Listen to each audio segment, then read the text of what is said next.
Un roi, chapitre 1. Le roi David était vieux. Il était d'un âge avancé. On le couvrait d'habits, mais il ne parvenait pas à se réchauffer. Ses serviteurs lui dirent que l'on cherche une jeune fille vierge pour toi, mon seigneur le roi, qu'elle soit au service du roi, qu'elle le soigne et couche à ses côtés. Ainsi mon seigneur le roi se réchauffera. On chercha dans tout le territoire d'Israël une fille jeune et belle, et l'on trouva Abishag, la Sunamite. On la conduisit auprès du roi. Cette jeune fille était très belle. Elle soigna le roi et le servit, mais le roi n'eut pas de relation sexuelle avec elle. Adonijah, le fils de Haggith, se laissa emporter par l'orgueil au point de dire « C'est moi qui serai roi ».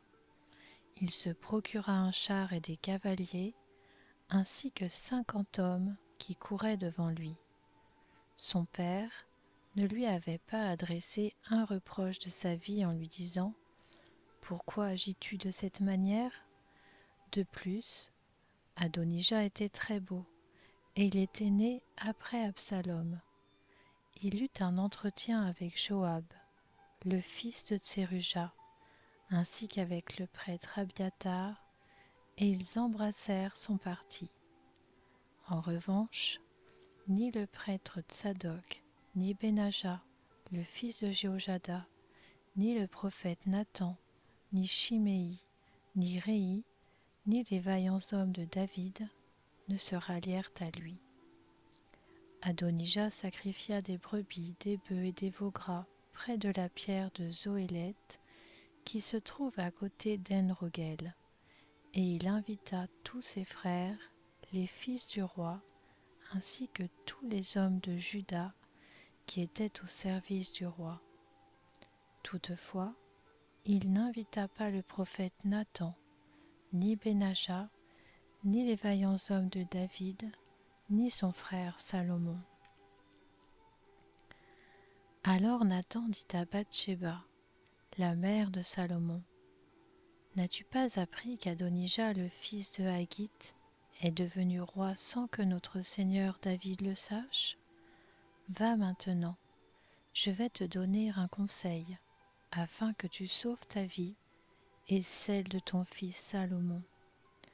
Va, entre chez le roi David et dis-lui, « Mon seigneur le roi, ne m'avais-tu pas juré à moi ta servante que ce serait mon fils Salomon qui régnerait après toi, et que ce serait lui qui s'assiérait sur ton trône? Pourquoi donc Adonijah est-il devenu roi?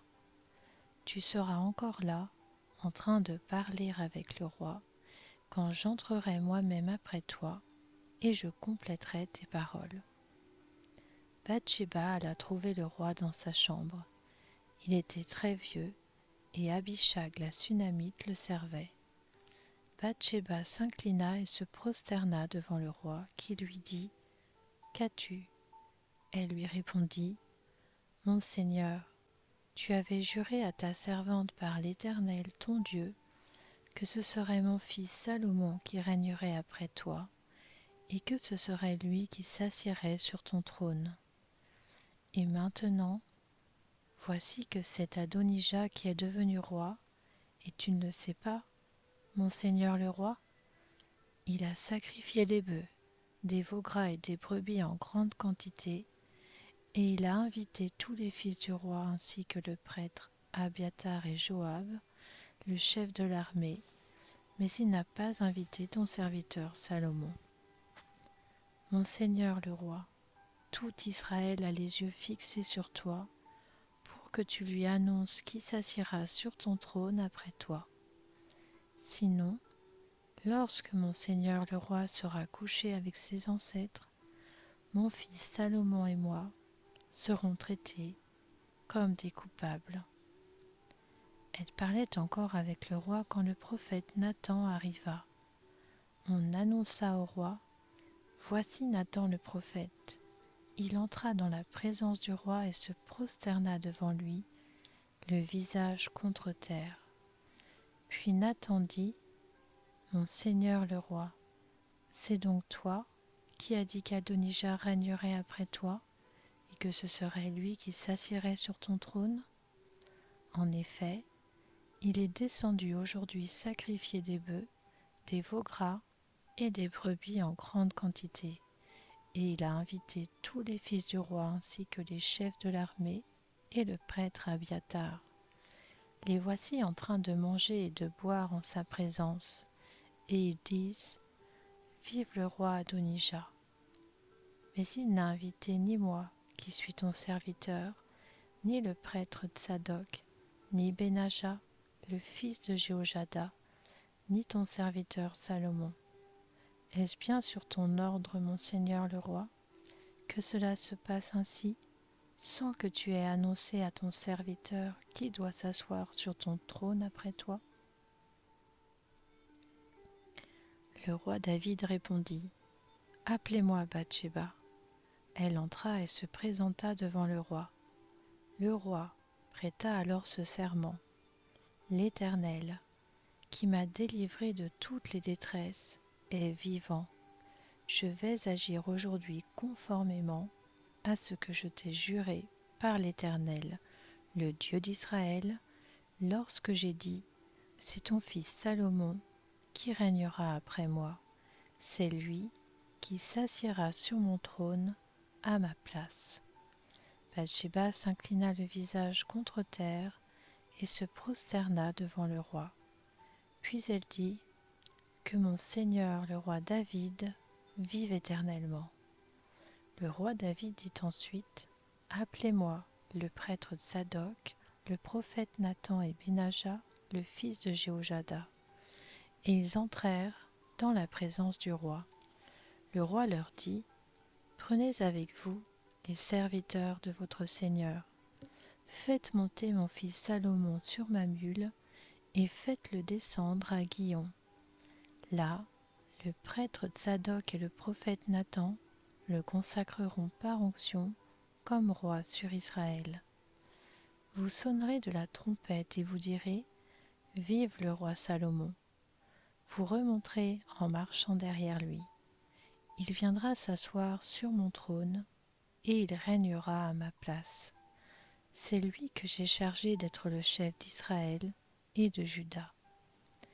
Benaja, le fils de Jéhojada, répondit au roi : Amen, que l'Éternel, le Dieu de mon Seigneur le roi, parle ainsi : que l'Éternel soit avec Salomon, comme il a été avec mon Seigneur le roi, et qu'il rende son trône plus grand encore que celui de mon Seigneur le roi David. Alors le prêtre Tsadok descendit avec le prophète Nathan, ainsi qu'avec Benaja, le fils de Jéhojada, les Kérétiens et les Pélétiens.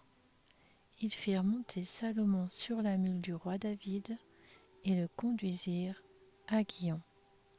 Le prêtre Tsadok prit la corne d'huile dans le tabernacle et il consacra Salomon par onction. On sonna de la trompette et tout le peuple dit : Vive le roi Salomon. Tout le peuple monta après lui en jouant de la flûte. Ils manifestaient une joie si grande que la terre tremblait sous leurs cris. Adonija et tous les invités qui étaient avec lui entendirent tout cela au moment où ils finissaient de manger. Joab, entendant le son de la trompette, dit : Pourquoi ce vacarme dans Jérusalem ? Il parlait encore lorsque Jonathan, le fils du prêtre Abiathar, arriva. Adonija lui dit : Approche-toi, car tu es un vaillant homme et tu apportes de bonnes nouvelles. Au contraire, répondit Jonathan à Adonija, notre Seigneur, le roi David, a désigné Salomon comme roi. Il a envoyé avec lui le prêtre Tsadok, le prophète Nathan, ainsi que Benaja, le fils de Jéhojada, les Kérétiens et les Pélétiens, et ils l'ont fait monter sur la mule du roi. le prêtre Tsadok et le prophète Nathan l'ont consacré par onction comme roi à Gihon. Puis, ils sont remontés de là-bas en manifestant leur joie, et Jérusalem en est tout agitée. C'est ce bruit que vous avez entendu.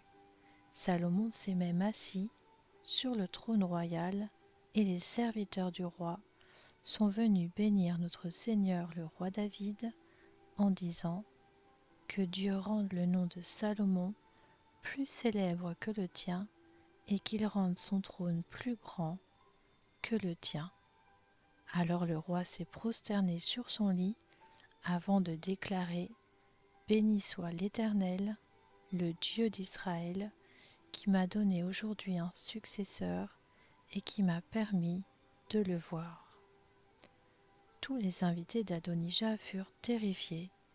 Ils se levèrent et partirent, chacun de son côté. Adonija eut peur de Salomon. Il se leva aussi et partit s'accrocher aux cornes de l'autel. On vint dire à Salomon « Voici qu'Adonija a peur de toi.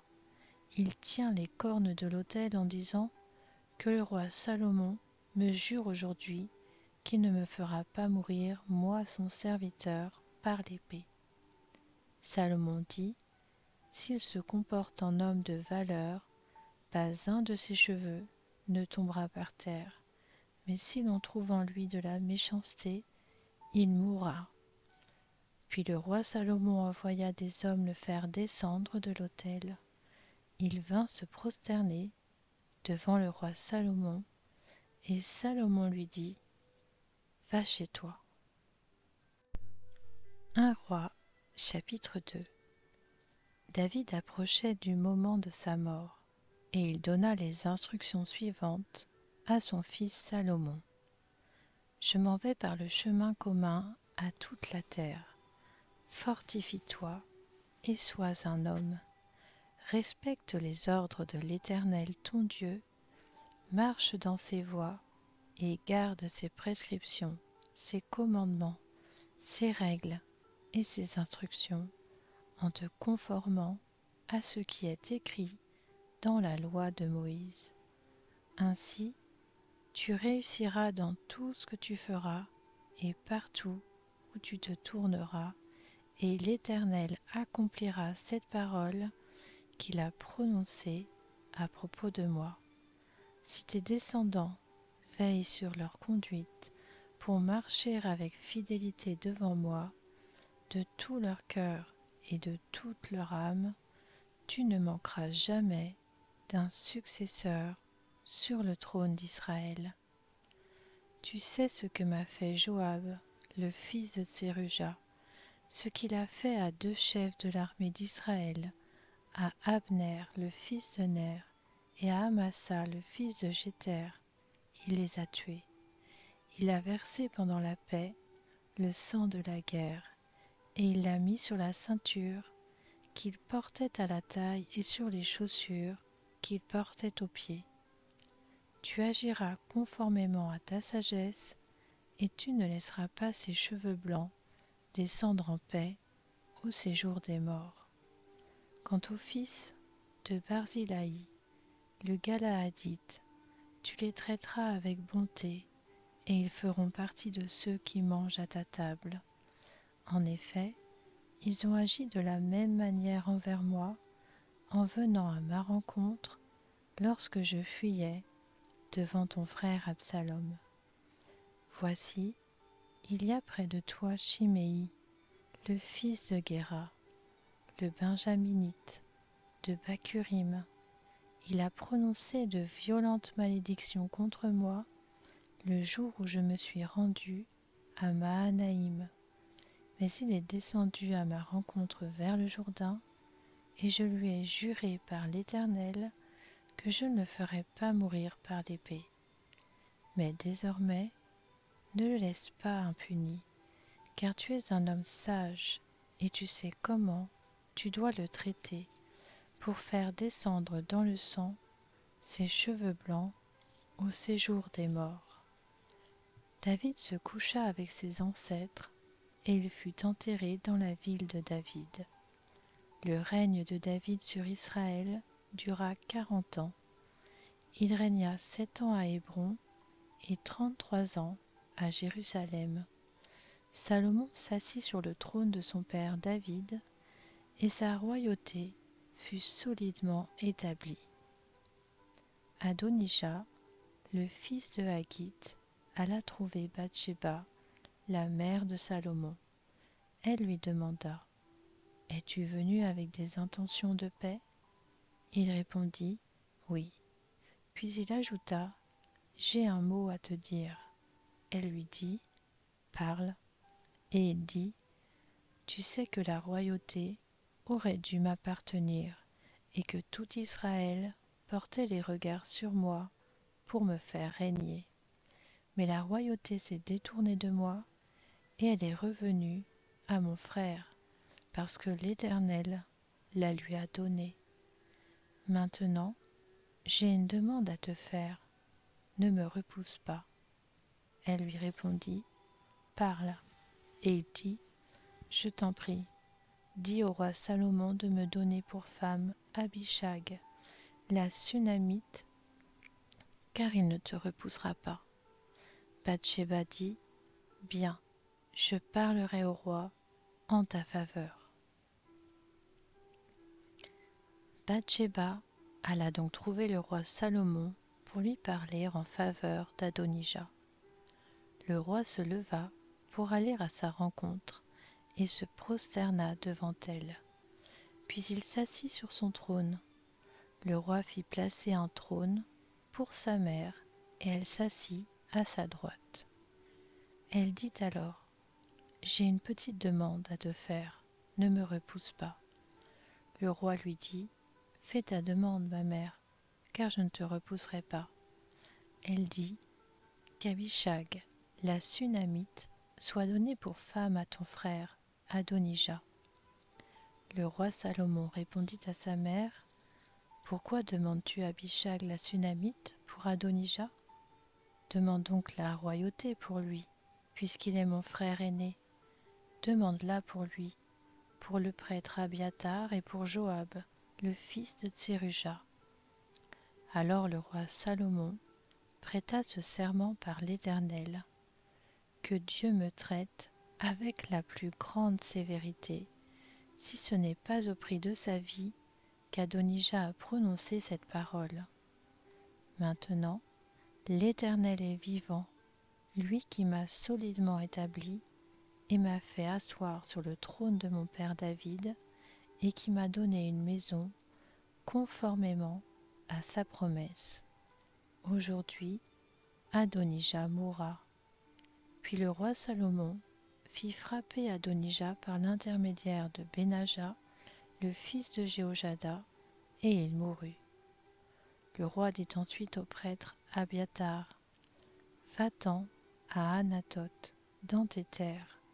En effet, tu mérites la mort, mais je ne te ferai pas mourir aujourd'hui, parce que tu as porté l'arche du Seigneur de l'Éternel devant mon père David, et parce que tu as pris part à toutes ses souffrances. » Salomon démit Abiatar de ses fonctions de prêtre de l'Éternel, et ainsi s'accomplit la parole que l'Éternel avait prononcée contre la famille d'Éli à Silo.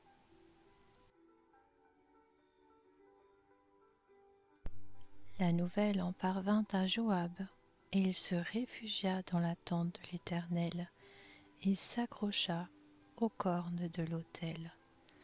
En effet, il avait suivi le parti d'Adonija, alors qu'il n'avait pas suivi celui d'Absalom. On annonça au roi Salomon que Joab s'était réfugié dans la tente de l'Éternel et qu'il se trouvait à côté de l'autel. Salomon envoya Benaja, le fils de Jéhojada, en lui disant: « Va le frapper. » Benaja arriva à la tente de l'Éternel et dit à Joab: « Sors, c'est le roi qui l'ordonne. » Mais il répondit: « Non, je veux mourir ici. » Benaja rapporta cette parole au roi en disant: « Voilà ce qu'a dit Joab, Voilà ce qu'il m'a répondu. Le roi dit à Benaja, fais comme il l'a dit, frappe-le et enterre-le. Tu écarteras ainsi de moi et de ma famille le sang que Joab a versé sans raison. L'Éternel fera retomber son sang sur sa tête, parce qu'il a frappé 2 hommes plus justes et meilleurs que lui, et les a tués par l'épée, sans que mon père David le sache. Je veux parler d'Abner, le fils de Ner, qui était le chef de l'armée d'Israël, et d'Amasa, le fils de Jéter, qui était le chef de l'armée de Juda. Leur sang retombera pour toujours sur la tête de Joab et de sa descendance. En revanche, l'Éternel accordera pour toujours la paix à David, à sa descendance, à sa famille et à son trône. Benaja, le fils de Jéhojada, monta à la tente de l'Éternel et frappa Joab à mort. Il fut enterré chez lui, dans le désert. Le roi mit Benaja, le fils de Jéhojada, à la tête de l'armée à la place de Joab, et il établit le prêtre Tsadok à la place d'Abiathar. Le roi fit appeler Chiméi et lui dit, construis-toi une maison à Jérusalem. Tu y habiteras et tu n'en sortiras pas pour aller ici ou là. Sache bien que tu mourras le jour où tu sortiras de la ville et passeras le torrent du Cédron. Tu seras toi-même responsable de ta mort. Chiméi répondit au roi, c'est bien. Moi, ton serviteur, je ferai ce que dit mon seigneur le roi. Et Chiméi habita longtemps à Jérusalem. Au bout de 3 ans, 2 de ses esclaves s'enfuirent chez Achish, fils de Maaka et roi de Gath. On annonça à Chiméi, tes esclaves sont à Gath. Chiméi se leva, sella son âne et se rendit à Gath chez Achish pour aller chercher ses esclaves.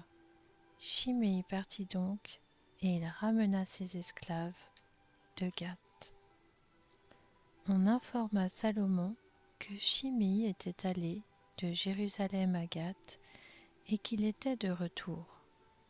Le roi fit appeler Chiméi et lui dit, je t'avais fait prêter serment par l'Éternel et je t'avais fait cette déclaration formelle. Sache bien que tu mourras le jour où tu sortiras de la ville pour aller ici ou là. Tu m'avais répondu, c'est bien, j'ai compris, n'est-ce pas? Pourquoi donc n'as-tu pas respecté le serment prêté au nom de l'Éternel et l'ordre que je t'avais donné? Puis le roi dit à Chiméi, tu sais bien, dans ton cœur, tout le mal que tu as fait à mon père David. L'Éternel fait retomber ta méchanceté sur ta tête. Quant au roi Salomon, il sera béni, et le trône de David sera affermi pour toujours devant l'Éternel. Le roi donna ses instructions à Benaja, le fils de Jéhojada. Il sortit et frappa Chiméi à mort. La royauté fut ainsi affermie entre les mains de Salomon.